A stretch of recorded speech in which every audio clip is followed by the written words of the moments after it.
이 영상은 행정안전부와의 협업을 통해 제작됐습니다. 직장인들의 회식 자리, 감사하게도 직원이 신분증 확인을 합니다. 그런데 잠깐만, 야 이거 누구냐? 야 이 정도면 거의 특수분장 수준인데 이걸로 본인 인증이 됐다고? 알바생한테 사기를 쳐놓고도 아무렇지 않다는 듯 뻔뻔한 만두를 보면서 생각했습니다. 요즘처럼 개인정보가 막 돌아다니는 시대에는 자비 없는 철저한 신분증명이 필요한 것 아닐까.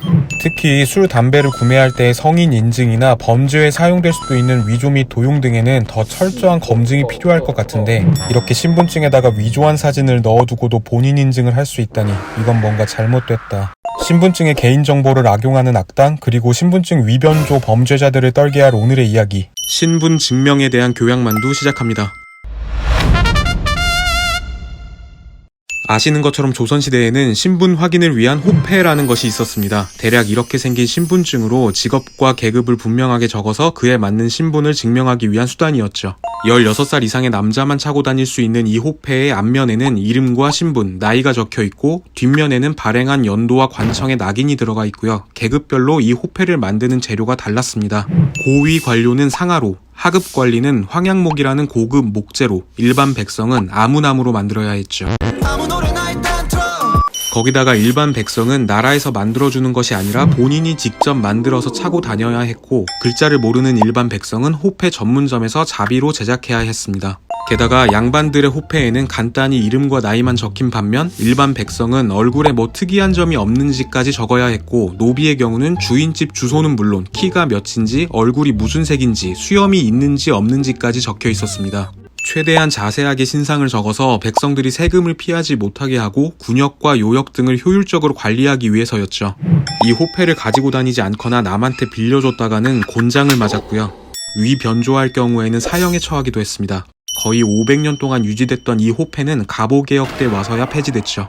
시간이 흘러 1950, 60년대를 거치면서는 반공주의가 국가 운영의 원칙이 되면서 각 경찰서에서 키와 혈액형, 거주지가 적힌 도민증을 발급했습니다. 그러다가 1968년 간첩의 색출과 범인 체포 등 국가 안보와 치안 유지를 위해서 사람마다 고유의 번호가 붙은 주민등록증이 당시 박정희 대통령에게 처음으로 발급됐죠.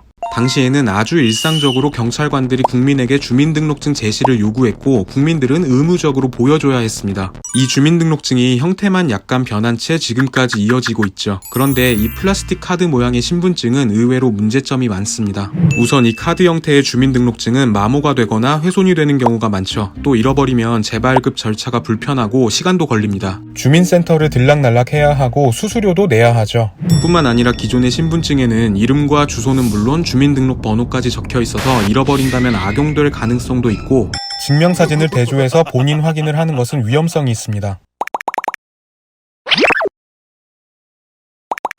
앞으로 이런 플라스틱 카드 형태의 신분증은 들고 다니지 않아도 됩니다. 신분증이 스마트폰 안으로 들어가게 되는 건데요.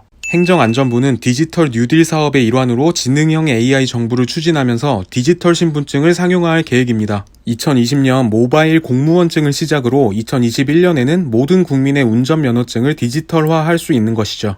바로 이런 모바일 신분증이 우리가 지금 가지고 다니는 플라스틱 카드 형태 신분증의 일부를 대체할 수 있게 되는 겁니다.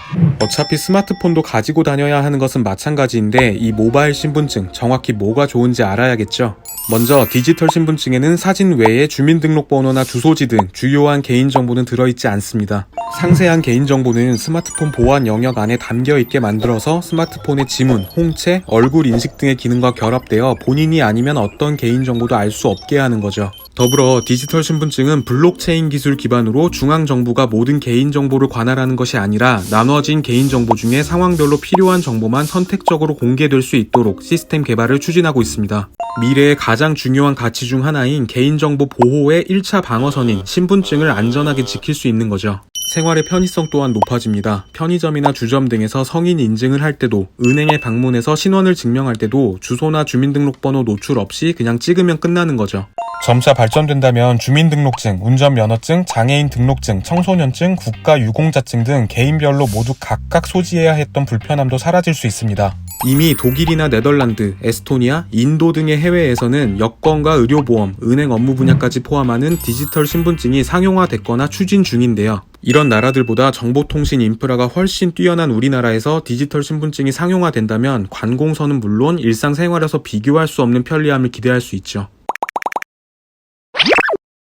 여러분, 조금 더 미래에 거의 모든 사람이 디지털 신분증을 쓰게 될 날에는 이런 뇌피셜도 가능할 수 있습니다. 코로나 같은 팬데믹 상황이 발생할 때에는 자판기에서 디지털 신분증으로 나를 증명하고 마스크나 필요용품을 24시간 비대면으로 구입할 수 있지 않을까요? 혹은 몸이 아파서 병원에 갔는데 디지털 신분증 인증만으로 내 건강이나 진료에 대한 기록이 바로 의사한테 전달되어서 더 빠르고 정확한 건강 관리가 가능해지지 않을까요? 또는 자율주행차를 이용할 때 디지털 신분증만 찍으면 운전면허 소지 여부가 바로 확인되고 비용까지 한 방에 결제되는 그런 날이 오지 않을까요? 무엇보다 과한 뽀샵 때문에 어렵게 신분을 증명해야 할 일이 없어지지 않을까요? 디지털 신분증과 인공지능이 이 어려운 짓을 좀 멈춰줬으면 좋겠습니다. 교양 만두였습니다.